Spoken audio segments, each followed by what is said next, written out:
Thank you, President Faust and Paul Choi. Thank you so much. It's an honor and a thrill to address this group of distinguished alumni and supportive friends and cavelling parents. We've all gathered to share in the joy of this day, so please join me in congratulating Harvard's class of 2016.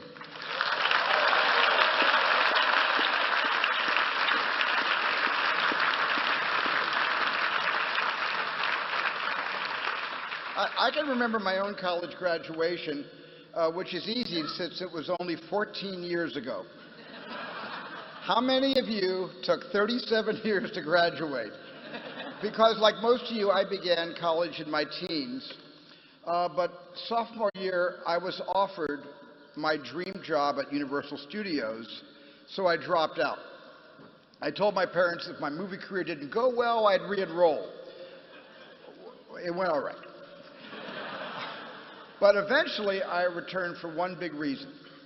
Most people go to college for an education, and some go for their parents, but I went for my kids. I'm the father of 7, and I kept insisting on the importance of going to college, but I hadn't walked the walk. So in my 50s, I re-enrolled at Cal State Long Beach, and I earned my degree.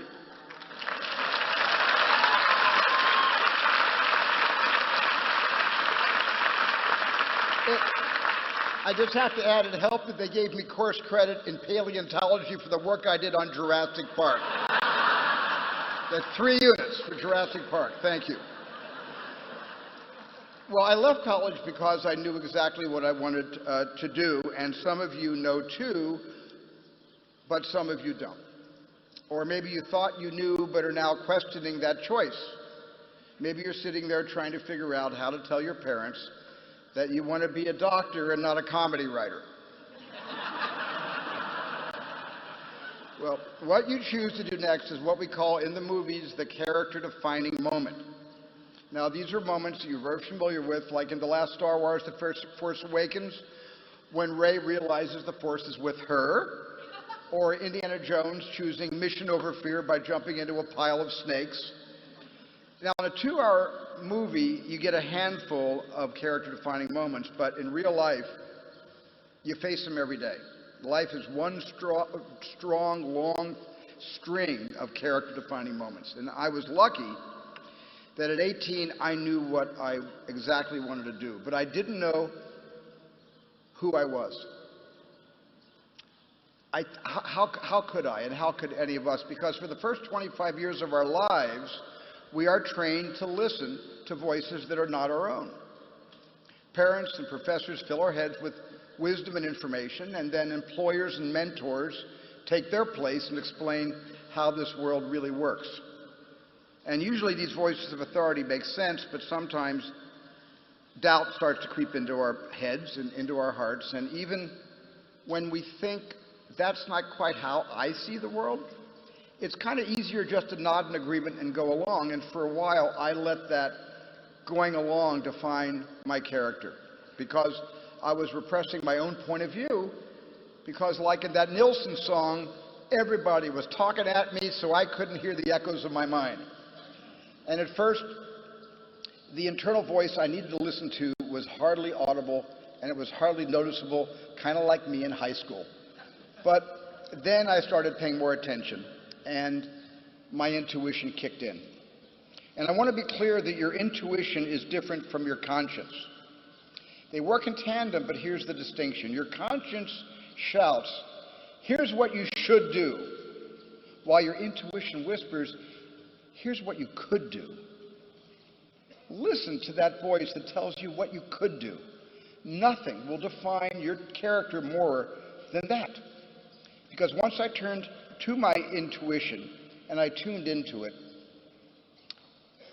certain projects began to pull me into them, and others I turned away from. And up until the 1980s, my movies were mostly, I guess, what you could call escapist. And I don't dismiss any of these movies, not even 1941. Not even that one. And many of these early films reflected the values that I cared deeply about, and I still do. But I was in a celluloid bubble because I'd cut my education short. My worldview was limited to what I could dream up in my head, not what the world could teach me. But then I directed The Color Purple, and this one film opened my eyes to experiences that I never could have imagined, and yet were all too real. This story was filled with deep pain and deeper truths, like when Shug Avery says, "Everything wants to be loved." My gut, which was my intuition, told me that more people needed to meet these characters and experience these truths. And while making that film, I realized that a movie could also be a mission. I hope all of you find that sense of mission. Don't turn away from what's painful. Examine it. Challenge it. My job is to create a world that lasts 2 hours. Your job is to create a world that lasts forever. You are the future innovators, motivators, leaders, and caretakers. And the way you create a better future is by studying the past. Jurassic Park writer Michael Crichton, who graduated from both this college and this medical school, liked to quote a favorite professor of his who said that if you didn't know history, you didn't know anything.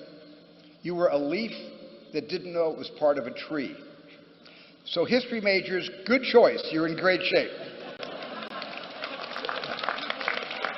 Not in the job market, but culturally. The rest of us have to make a little effort. Social media that we're inundated and swarmed with is about the here and now. But I've been fighting and fighting inside my own family to get all my kids to look behind them, to look at what already has happened. Because to understand who they are is to understand who we were and who their grandparents were, and then what this country was like when they emigrated here. We are a nation of immigrants, at least for now. So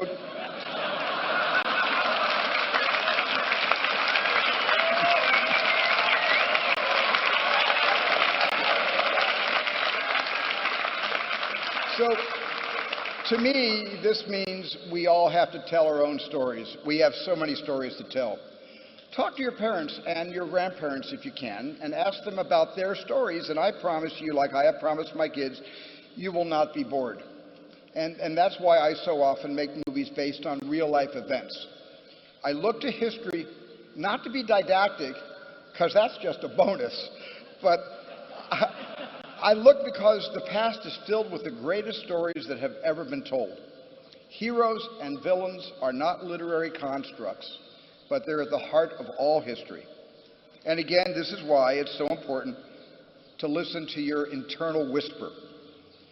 It's the same one that compelled Abraham Lincoln and Oskar Schindler to make the correct moral choices.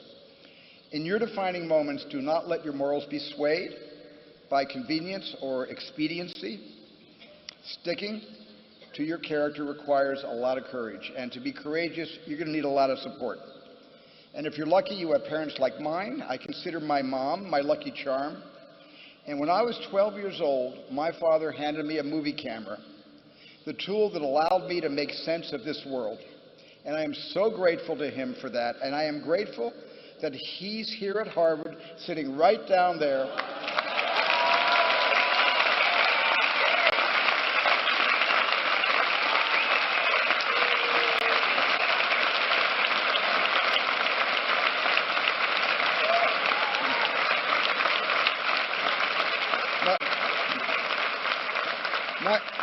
My dad is 99 years old,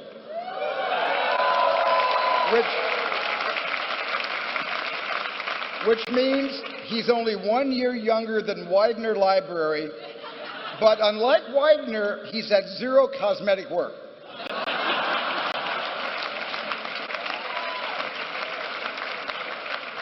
And Dad, there's a lady behind you, also 99. I'll introduce you after this is over, okay? Great. But look, if your family's not always available, there's backup. Near the end of It's a Wonderful Life, you remember that movie, It's a Wonderful Life? Clarence the Angel inscribes a book with this: "No man is a failure who has friends." And I hope you hang on to the friendships you've made here at Harvard. And among your friends, I hope you find someone you want to share your life with.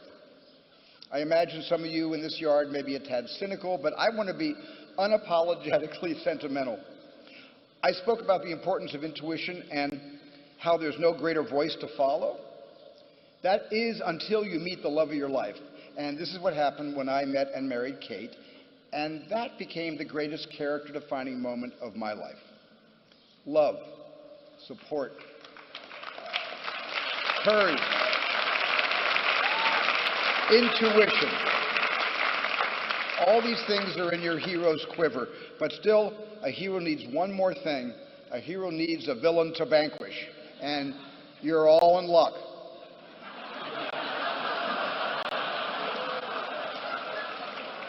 This world is full of monsters. And there's racism, homophobia, ethnic hatred, class hatred, there's political hatred, and there's religious hatred. As a kid, I was bullied for being Jewish. This was upsetting, but compared to what my parents and grandparents had faced, it felt tame. Because we truly believed that anti-Semitism was fading, and we were wrong. Over the last 2 years, nearly 20,000 Jews have left Europe to find higher ground. And earlier this year, I was at the Israeli embassy when President Obama stated the sad truth. He said, we must confront the reality that around the world anti-Semitism is on the rise. We cannot deny it. My own desire to confront that reality compelled me to start in 1994 the Shoah Foundation. And since then, we've spoken to over 53,000 Holocaust survivors and witnesses in 63 countries and taken all their video testimonies.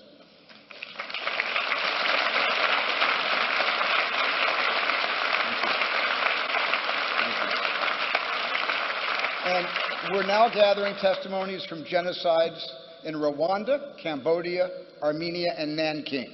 Because we must never forget that the inconceivable doesn't happen, it happens frequently. Atrocities are happening right now. And so we wondered not just when will this hatred end, but how did it begin? Now, I don't have to tell a crowd of Red Sox fans that we are wired for tribalism.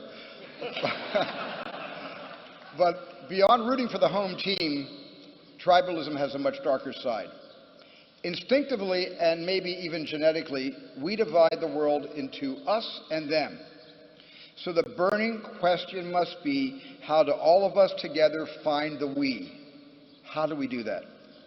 There's still so much work to be done, and sometimes I feel the work hasn't even begun.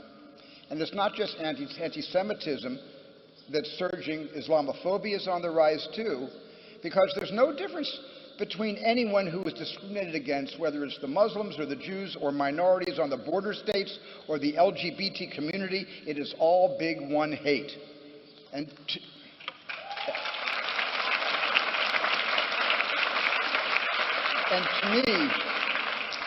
to me, and I think to all of you, the only answer to more hate is more humanity. We got to repair. We have to replace fear with curiosity. Us and them will find the we by connecting with each other and by believing that we're members of the same tribe and by feeling empathy for every soul, even Yaleys. And no, it's good. My son graduated from Yale, thank you. And make sure this,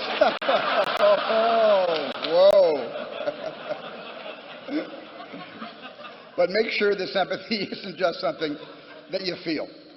Make it something you act upon. That means vote, peaceably protest.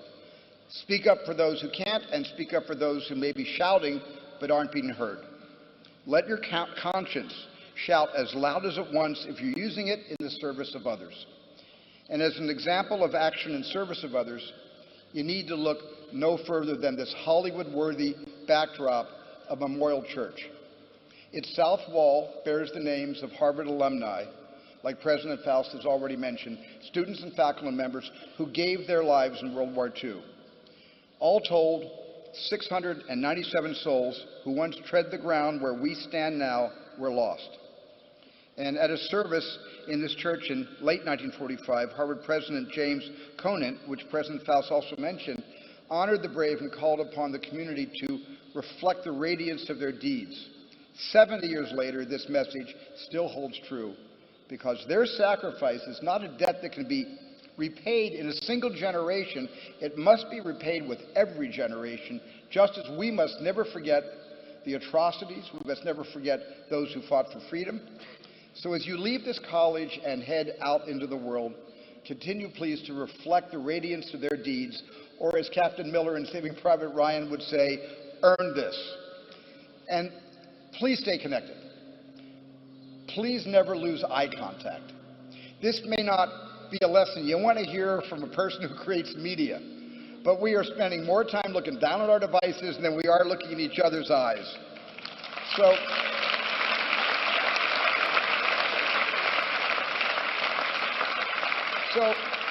forgive me, but let's start right now. Everyone here, please find someone's eyes to look into.